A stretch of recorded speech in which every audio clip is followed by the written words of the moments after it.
Where does the child come in? My son? Crossed over? Yes. He says to me, this was my death time. And he shows me the number 29.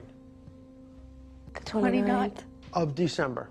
He says, I'm the December 29 man.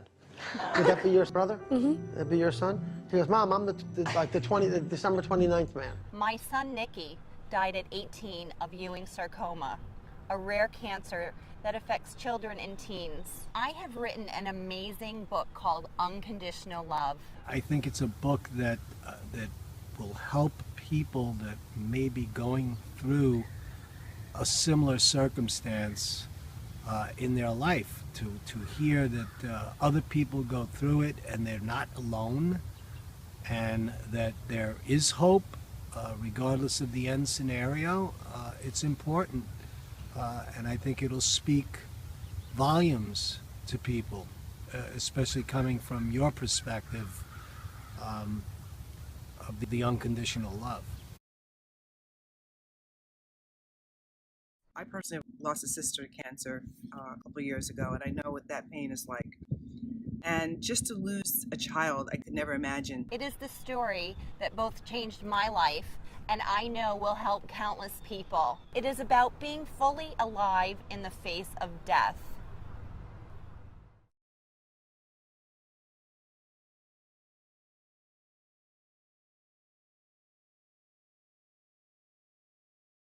We met Nicky in 2001. At the time, he had been diagnosed with Ewing sarcoma. What stuck out with Nicky was he was always such a good kid. He never complained. For somebody that young to be so accepting of death was amazing to me. It still gives me the chills. He was comfortable with his next step in life. It was so unique and such a learning point for all of us. Out of nowhere, he just starts breaking it down. He was moving his arms all around, and then he goes, okay, that's all I got, and just lays his head back down and sleeps the rest of the ride home. He was uplifting. He was just a beautiful person, and I am so glad that I had the opportunity to meet him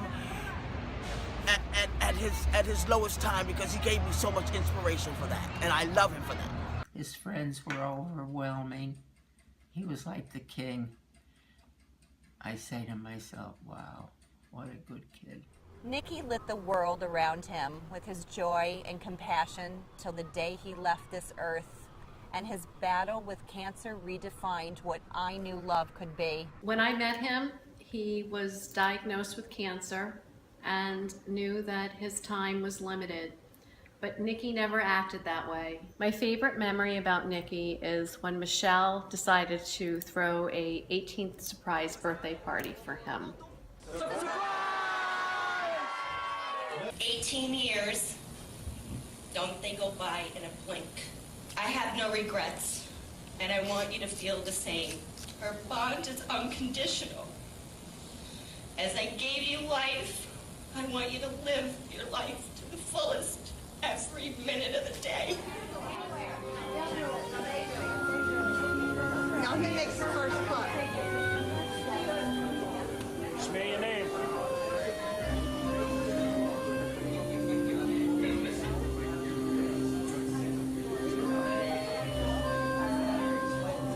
The love between the two of them was just amazing and strong and spiritual, and so many of us can gain in learning and knowing and reading about what love is.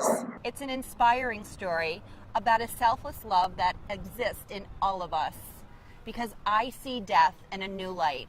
And not only tell a story that will open the heart, but help people see that death is never final. Team Nicky thanks you so much for your support. Thank you, everyone.